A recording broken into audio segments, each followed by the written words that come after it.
Welcome to Komando On Demand Insider, your fast-paced weekly update straight from Kim's desk to your ears. I'm Mike James, and in just a bit, Kim talks with Howard Scott Warshaw. Now, we've had him on before. He was a pretty famous game builder for Atari in the late 70s, early 80s. He made Yar's Revenge and Raiders of the Lost Ark. Well, now he's known as the Silicon Valley Therapist. Besides some of the crazy times at Atari, he's going to talk about why some people are having such a difficult time in dealing with all that's going on right now and how to better cope at staying at home.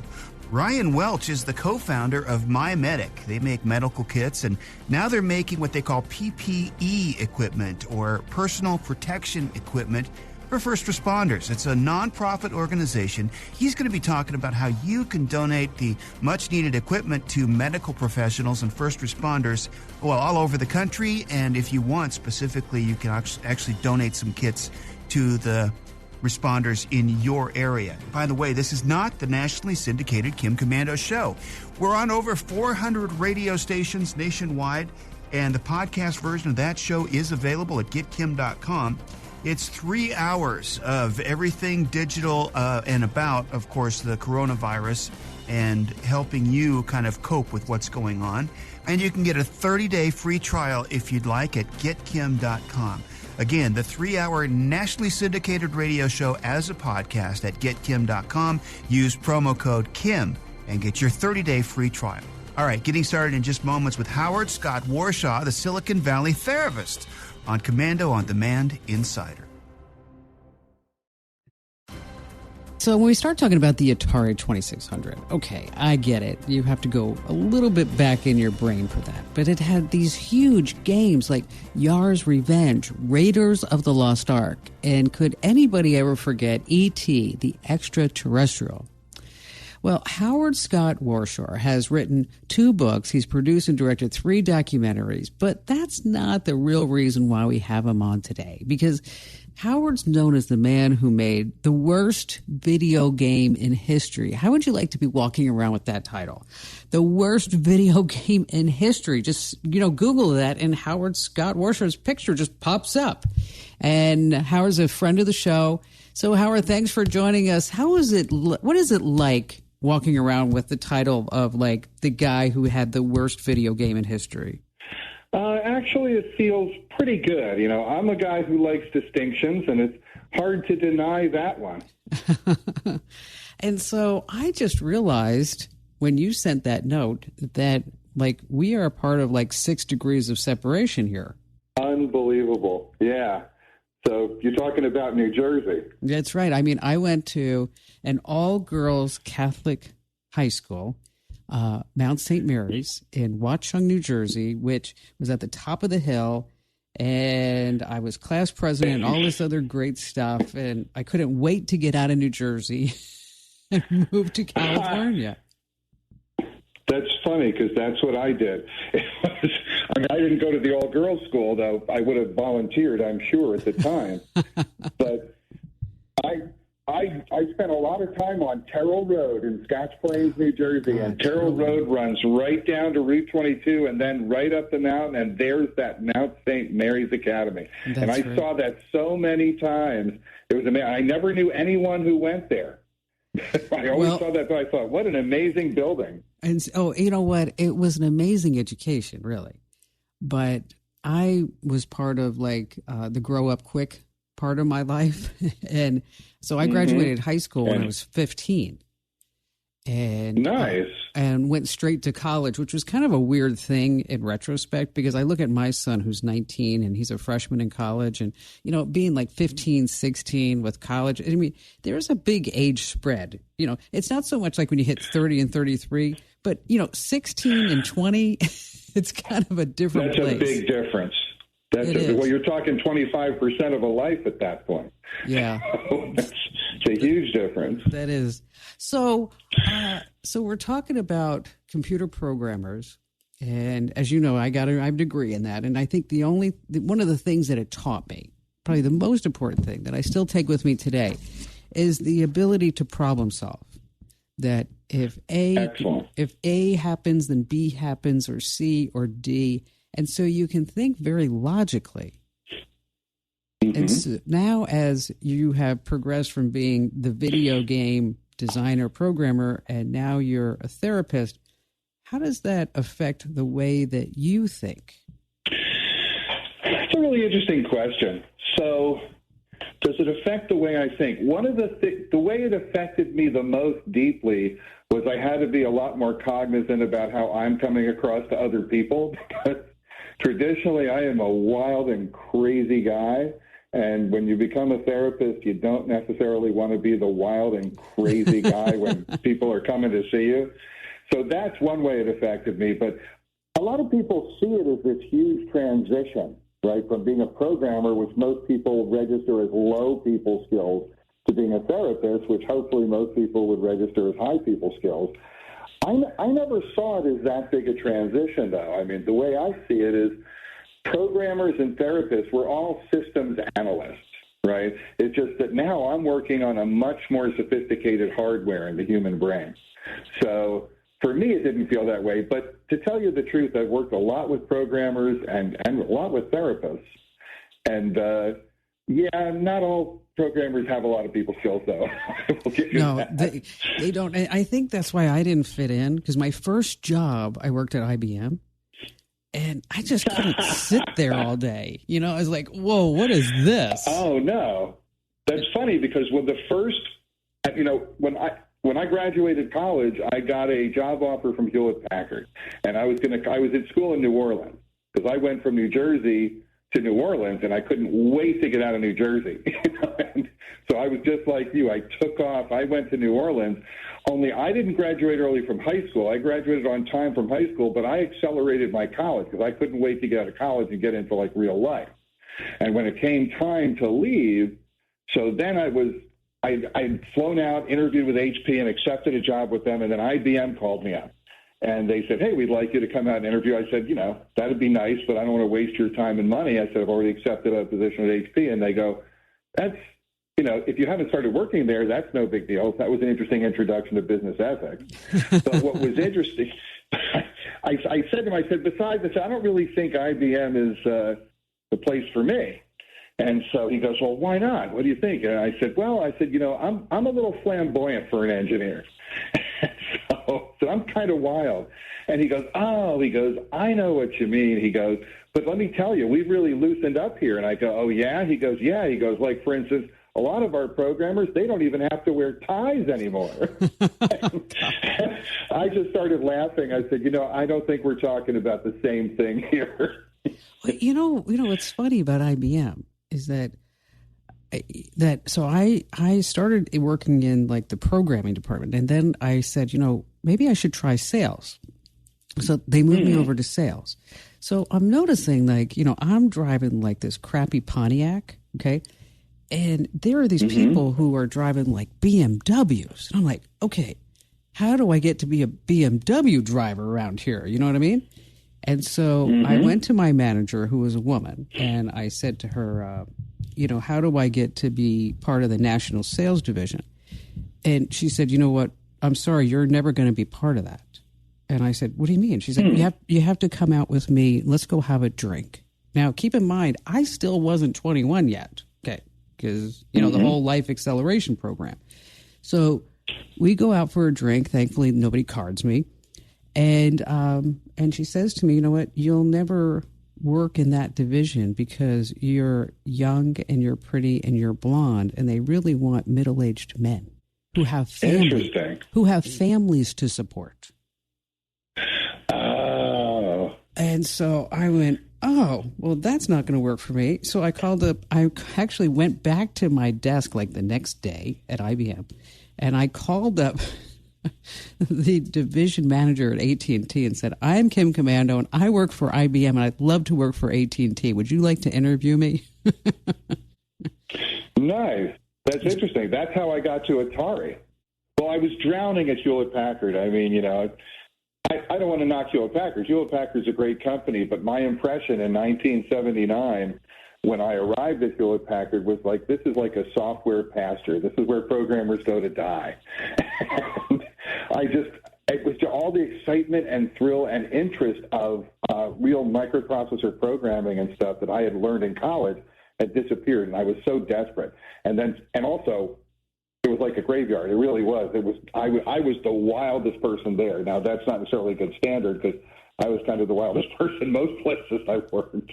But I found out there was this other place where people were more exciting and dynamic stuff happened, and they were working on some hot technology. And I said, where's that? Oh, it's Atari. I thought, Atari? It never occurred to me to go work at Atari.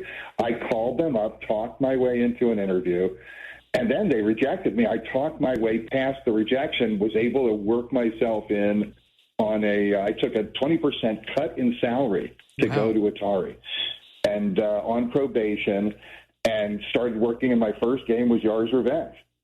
And basically, I proved myself, and I was okay having to prove myself. It was exactly where I needed to be. Great place. In fact, I'm writing a book about that now. Which you know what? I love the story about smoking pot. Which I think is just... You like that story? I can tell that story if you like. Yeah, that's a phenomenal story. I mean, because that's the last thing that somebody would expect. Just bring us all up to date. Well, that came up in the interviews. I mean, at some point during the interview process, people were saying to me, how do you feel about smoking pot? And I'm like, I've never been asked that in an interview before. I said, it depends on which angle you're coming from. And they said, well, there's quite a bit of marijuana smoke around here, on a day-to-day basis. I said, that will not be a problem for me. So it was interesting. But, my introduction, my first day at work, it was an interesting day. A lot of really amazing stuff happened. But towards the end of the day, I was reading some manuals in my office, and my office mate, who I really hadn't met yet because he wasn't around during the day when they plucked me into the office, comes in, shuts the door, pulls out a baggie, and says, I'm going to get high right now. If you don't want to be here, you need to leave right now. And I looked at him, I said, I said, I'm okay with that. And frankly, since I had learned about that at the interviews, I had rolled a joint that I brought with me, because who doesn't bring a joint to their first day at work, sure, right? It's like, like bringing your own lunch bag. Exactly. So I said to him, I said, hey, here, I actually brought some here. I'd be happy. You want to be a good guest. And he looks at me and he goes, sorry, he goes, no offense, but I'm going to smoke some real stuff. I thought to myself, wow. I thought, my roommate is a pot snob. And so, but I said, fine. So he rolled up a joint of what he had, and we smoked it. And I realized he was actually not a snob. He was a connoisseur. Yes, I mean, there's a difference between, $2 Chuck and, a ZD Chardonnay, right? Exactly. And it's, I just realized if I was going to make it at Atari, I was going to have to up my game on several levels. Very interesting introduction. Hey, don't forget, if you've got a good question about something digital, you can get Kim's unbiased advice. And it's advice that you can trust. America's Digital Pro, Kim Komando, and our nationally syndicated radio show. You just go to Komando.com, and in the upper right-hand corner, click on the Be a Caller button. We're going to ask you your name and for a couple of details about your question. And then Manny will get in touch with you. We'll set up a time where you can be on the show, ask your question on the show. It is fun. You can call your friends and let them know that you're going to be on the show. And that's, again, the Be a Caller button in the upper right at Komando.com. All right, more of Kim's conversation with Howard Scott Warshaw, the Silicon Valley therapist, coming up. And next, they're going to be talking really about how people are having a difficult time in dealing with what's going on and how to better, why that is, and if they're tired all the time, why, and how to better cope. Also, Ryan Welch is the co-founder of My Medic. They're a nonprofit organization, so you can make a tax-free donation to the first responders in your area. He's going to tell you how to do that. Coming up later on Komando on Demand Insider.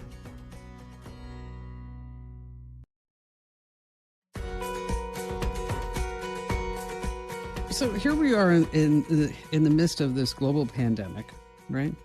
Mm-hmm. And I have to tell you, I think people approach this whole pandemic on various levels. I mean, I see this within my family. I mean, we call it on one side of the family the pandemic 19 because they've gained like 20 pounds, right?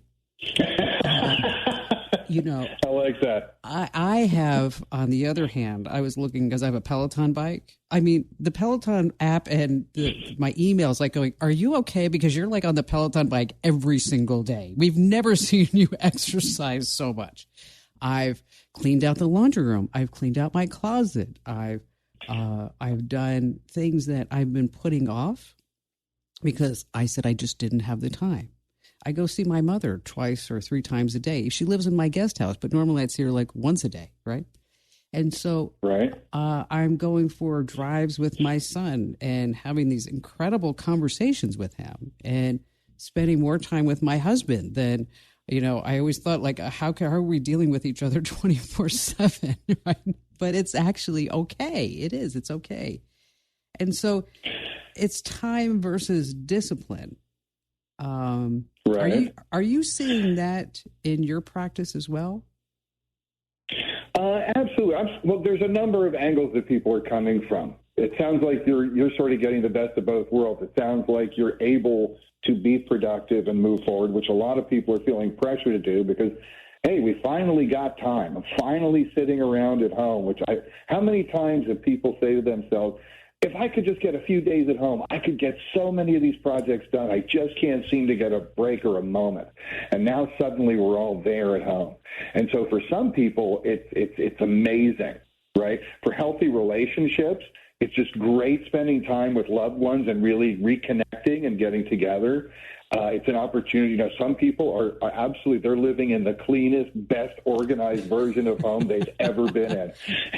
It's true. And it's great. I actually texted my mother yesterday and I said, what do you think is the best way to clean the wrought iron front door gate?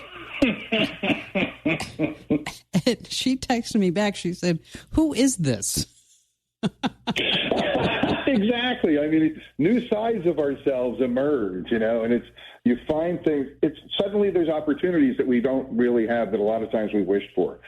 But, you know, there's another side of it, too, which is that I deal with a lot of people, and that is that for a lot of people, they recognize this idea that this is an opportunity, and some people even feel very pressured to try and take advantage of it, but they're not up to it.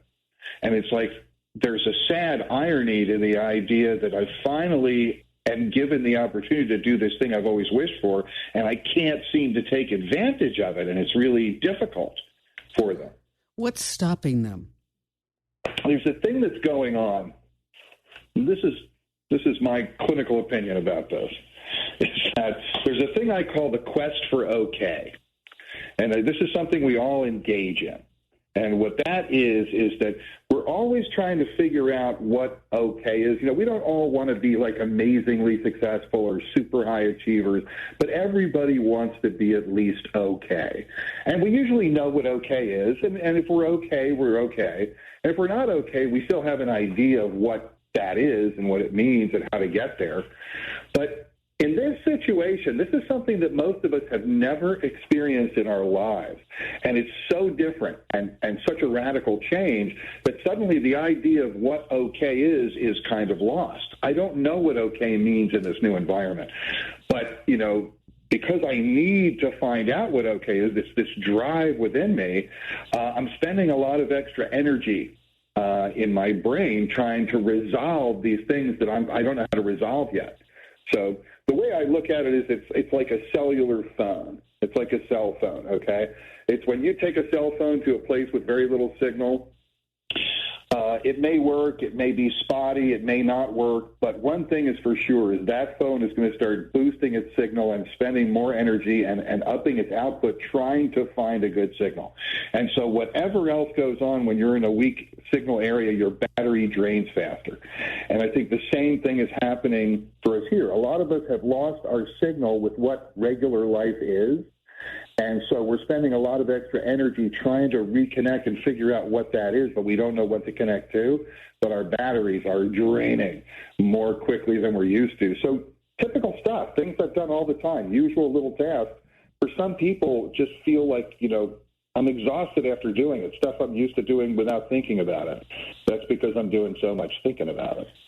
Is it kind of like when you are trying to piece together things you just don't understand. I mean, if anybody would have said this to Howard like 3 or 6 months ago, that, you know, we would be living this life. I know, like, you know, sometimes I was looking at Fox News with Trump standing there. I'm like flicking my forehead going, wait a minute, are you awake? I mean, is this really happening? And it was really hard for me in the beginning to put my arms around it. And I found what I did, because I couldn't control it, is that I tried to control other things, meaning that I made sure that we have enough meat in the freezer. I made sure that we have Robitussin if we need it. I mean, I didn't hoard the toilet paper. Don't blame it on me, but I did make sure we have enough of that, and toilet paper and paper towels and hand sanitizer. And, you know, and my mother keeps looking at me. She's like, you know, do you have any like strawberry jam? I'm like, of course I have strawberry jam. I mean, why would you ask such a question? But that was the way that I kind of dealt with this emotionally and intellectually. Well, it makes sense. Yeah, that makes perfect sense. I mean, when we're feeling out of control, picking up something we can control can increase our sense of security, and that's a very important thing, right? Security is one of these things we always try to take care of, but we don't always acknowledge. You know, so okay, we got these signals that life is suddenly going to be something I've never really prepared for, thought about, or did. So what am I going to do? Well, you know, some people grab toilet paper, some people grab butter, some people grab guns. You know, it's interesting, the things that have run, that there's been runs on. But everybody's going to try and make everything as okay as possible. I made sure that I had enough wine. That was it. Yeah, you are not alone there. So right, because that's an important thing. So when you're talking about the cell phone signal, and this is what I wanted to talk to you about too, was that you have this great essay, I want to say, over on LinkedIn that I read, because, you know, it seems that a lot of people are tired. And I see that with certain people in my family. I'm like, well, how can you be tired? You slept for 10 hours. I mean, what's going on with you? I mean, well, there's a word called hypersomnia. It's invented just for that. You know, when people are really disrupted, they react differently. But the one thing they don't do is be okay, generally. They're not their usual self. So what's happening, there's another thing that's going on besides this whole okay thing. And that is, you know, most of us are familiar with circadian rhythms, right? We have rhythms and ways that we know when to be awake, when to be asleep, and things like that. And sleep is a hugely important thing for people, right? I mean, you know, in the DSM, which is the list of all the psychological maladies that can befall people, you know, it's the list of problems, essentially. There's a whole section about sleep. You know, lack of sleep or interruptions of sleep can be really problematic for people. And the thing is, these circadian rhythms, they depend on the sun, you know, rising and setting, but they also depend on our behavioral aspects, the things we do on a regular basis. Like, we're used to getting up, you know, maybe eating breakfast, maybe exercising. We go to work, we see people, we see friends, maybe we go out to dinner with somebody. We know what Monday is like. We know what Wednesday is like. We know what Saturday is like. We have ways of knowing how we're moving through the day and through the week. And suddenly, in one moment, all of those signs, all those little signposts, all those signals were just wiped out, just eviscerated. So suddenly, my body doesn't have the usual checkpoints it goes through on a day-to-day basis. Now, some people are used to having an erratic or a home-based schedule in the first place, and they're going to be less impacted by this kind of thing. But for a lot of people, they had a regular routine that now is not there, and on a very subtle level, their body is going, hey, where's that intersection that we always have to sit at for 92 seconds before the light changes? You know, where's that thing where we're walking by Joe's desk on the way to the coffee thing? That's a ritual. It's something I used to do. I mark my day that way, and now it's not there. And what it does is it actually it forces our body to misinterpret where time is, how we're doing, and it interrupts. You know, I call them circadian signals. They're the little markers along the way. when those are interrupted, our body is not really clear on when we should be awake and when we should go to sleep. So what happens is it starts interrupting our sleep. Some people sleep less, some people sleep more, but the sleep is not super restful. We're really working in the back of our mind about what's really happening, what am I missing, how can I get somewhere with this? And that's a lot of work. Your brain consumes a lot of the energy you spend in a day, and now most people's brains are working overtime. So what do you do about this? I mean, do you make a list? Do you have a notebook by your bed? I mean, these are like standard things that people say, if you wake up and you have an idea, if you are awake, don't try to force yourself to go back to sleep. Just get up and do something, even just watch, something stupid on Netflix. I mean, what do you do? I'm a member of that school, okay? Because I think, I'm a go-with-the-flow kind of guy when it comes to universal stuff. There's plenty of things I complain about and oppose, don't get me wrong, in my life. But when it comes to, like, dealing with life in the universe, I think going with how things are is better than fighting them, because usually it's a lost cause when you try to fight it. So, and with sleep, it's kind of like that. See, the number one thing to avoid, in my opinion, is to not spend time in bed in anxiety because I'm not sleeping. If I'm punishing myself for not sleeping, A, it's not going to get me to sleep, and B, it's going to cost me more energy, and I'm going to be frustrated, and it's going to build all the negative stuff and no positive stuff. So my little ritual is, I call it the big three sometimes.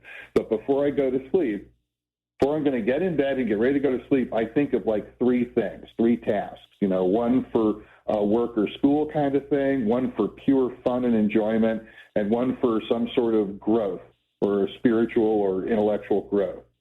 So maybe there's an article I want to read, maybe there's a video I wanted to watch, or maybe there's a journal I want to write in. And I think of one task for each of those things. And if I find myself awake in bed for more than a few minutes, and I just know that's it, I'm up, instead of starting to torture myself and saying, what's wrong with you? Oh, my God, you can't sleep. Now it's going to ruin the day. Oh, what's it going to be like? It's easy to go down that rabbit hole. Instead, I'm going to say, I'm up.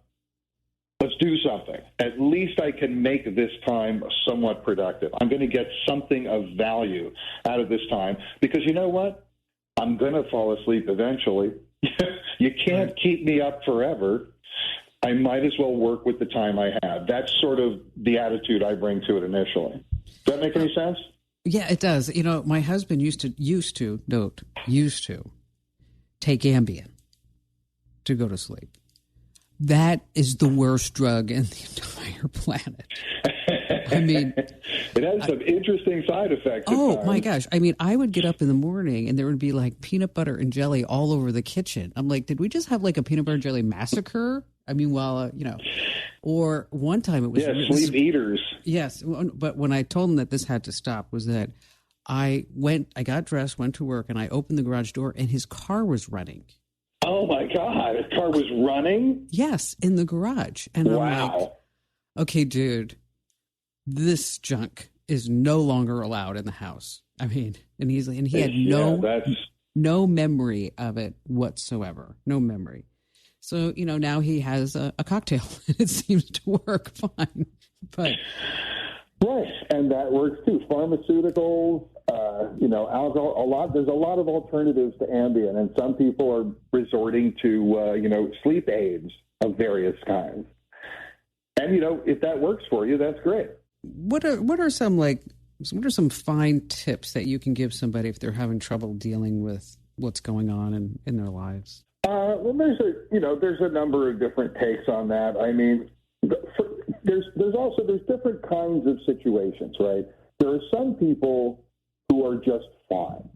Okay, there are people who are just fine. They're in good relationships. They're not alone. They have people they care about. They're enjoying the time together. Now, for some of them, they have a problem because, geez, I'm actually okay and feeling kind of good about this, but there's a lot of people who are really suffering and having a problem. Is it okay that I feel all right about this? And, which is an interesting phenomenon. And to those people, what I would say is, when you're staying home during a pandemic, you are contributing to the solution.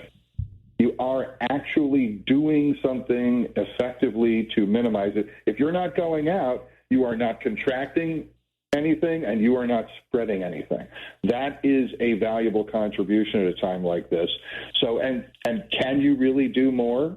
It's hard to say. So you've got to be okay with where you're at. Don't worry too much about other people. I mean, be empathetic and concerned, but don't become distraught because other people are having trouble. Now, for some people, they were in a horrible situation. There are people in abusive relationships.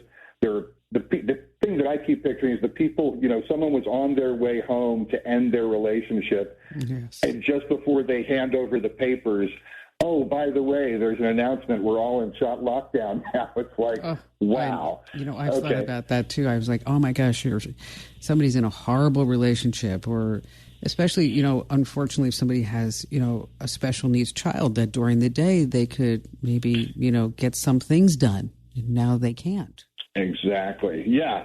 And, even just having to homeschool, if you have a number of young kids and you have to homeschool them in addition to whatever else you're trying to do, suddenly there's a huge burden on people. And for some people, life was not great and just got worse, much worse. And that's, and for those people, I mean, I hope they have, people they can call and reach out to and contact, because those people need serious help and support. And casual advice is not for those people. It's important to recognize for some people they're in a very serious and dangerous situation, and they need to deal with that right away. I don't have any, fancy quick fixes for people like that. I just hope those people have access to resources or places to reach out to, because that's an important thing, and it's a difficult situation. But for the majority of people, life has suddenly really switched. Life is way different than anything they expected it to be for a while. So the first thing I would say is, you've got to accept what's going on. You have to realize, okay, what we're dealing with is uncertainty. We don't know how long this goes on. We don't know if it goes away and comes back. There's a lot of things we don't know, and most people are not okay with not knowing what's next. We would much rather have a false idea of what's coming next but believe in it than we would just have to deal with the idea that we don't know what's next. That's hard. It's just a hard thing. So one of the first things is, in not fighting yourself, is accept that this is a difficult, challenging thing. And what we're going to do is we're going to make the most of it. We're going to do the best that we can, because that's all anybody can do anytime. And so if you get that mindset, once you get there, now it's like, okay, so what can I do to help myself? Am I having sleep irregularities? If so, prepare activities you're going to do while you're awake. Another thing is start building a regular schedule. You used to have a regular schedule of things. You should build a new regular schedule of things, and not the same thing every day at the same time, but create a Monday schedule, a Tuesday schedule, so that you can actually differentiate the days a little bit. That will help people start to self-regulate again. It's all really, really good advice. It sounds like practical advice, but when you hear somebody else say it with authority and with the education and finesse that you have, I think we're really going to help a lot of folks out. Well, honestly, that's all I could hope for. I can honestly say I did get into this business to help people. In fact, you could say that my life has come full circle in that regard, because I used to work in video games, and now I'm a psychotherapist who works predominantly with a lot of nerds, frankly. And the way I look at it is, I used to entertain nerds with my video games, but now in therapy I am actually making their lives better. And it was a long, circuitous route, but it wrapped back around to get here. And I'm just really honored to do this work. And I'm also honored to be able to talk to someone from right at the Scotch Plains Watchung border at Route 22, and because I know what it's like to grow up there and think, I got to get out of here. I got to go somewhere else. There's got to be, there's got to be someplace better, right? Well, and it is funny that you like we're just a few miles from me at some point, and here I have a joke for you. Just this is a New Jersey joke. You ready? Okay, I'm ready. In a progressive move I don't know if you heard that Mattel is making a new boyfriend for Barbie, who happens to be a homeless man from New Jersey. Did you hear that? No, I didn't. It's Hobo Ken. Nice. Nice. Nice. I just always settled for, the state sport of New Jersey is bowling. Yeah. Isn't that frightening? I know. Well, Howard, thanks so much for joining us. Really, you're fabulous. Kim, it's always a pleasure. I'm always happy to chat with you. Hey, if you're the kind of person that likes to keep up with the breaking tech news, security alerts, data breaches, you want to be on the cutting edge of that and much more digital know-how, get the free Komando newsletters. You can get them at komando.com, which is Komando.com. And on the top, click on Get the Newsletters. There's a double opt-in, and you'll have them and be on top of everything digital. Ryan Welch is the co-founder of MyMedic. They make medical kits, and now they're making personal protection equipment. Up next, we're going to talk to him about how you can donate those personal protection equipment kits to first responders in your area, right down to your neighborhood. Next on Komando on Demand Insider.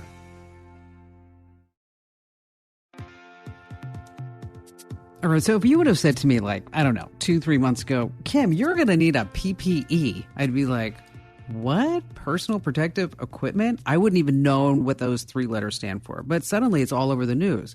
And I thought this was really interesting. I don't know if you remember this story, but back on April 20th, Maryland Governor Larry Hogan said that he navigated a web of federal red tape because he needed to get some test kits from the U.S., from South Korea, and then his wife had to get involved, and then we have then we also have cases where people are actually flying to China to pick up masks and protective gear.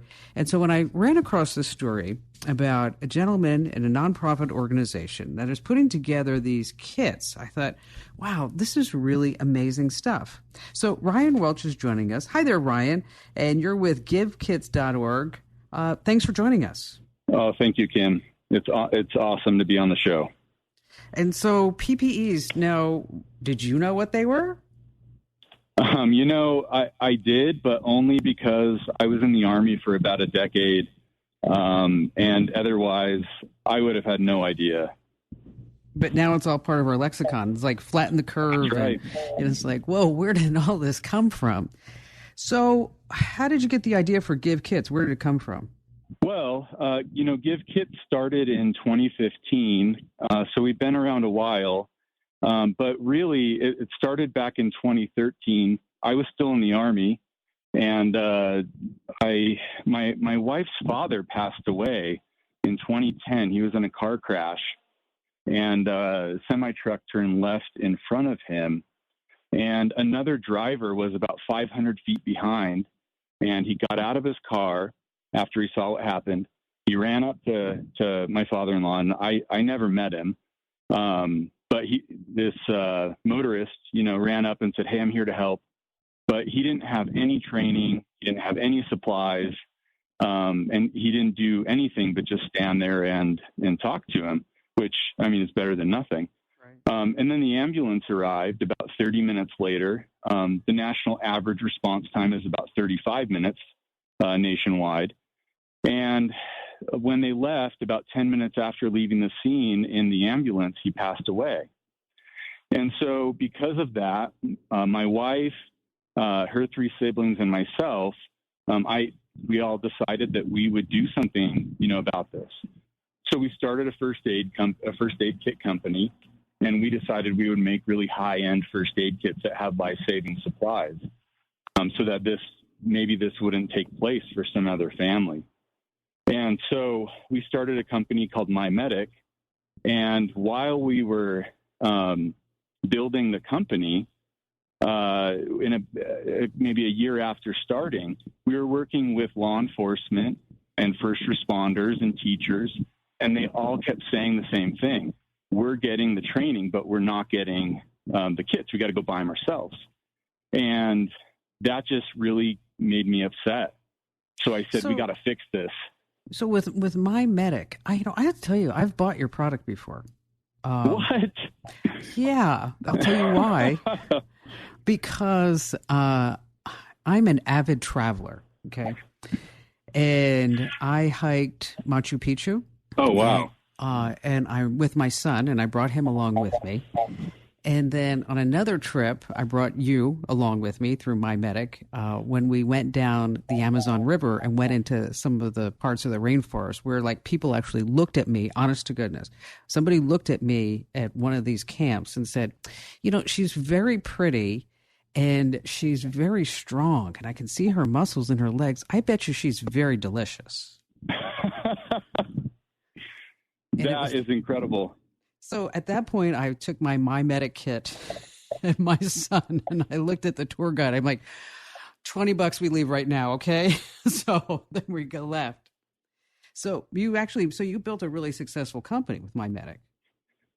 Yeah, it's been a long road, but we have. And one thing I always said is with my wife and our team, I said, we're not going to wait to do good. And we're not going to just give money to some charity. We can do so much more. And so that's when I heard the problem of, hey, we're getting the training, but, we just don't make enough money to go out and buy these expensive trauma kits with life-saving stuff inside. And so I said, actually it was the next morning I was pulling into the parking lot of the office and I thought, I got it. I can fix this because I understand technology and people and I think I have a solution here.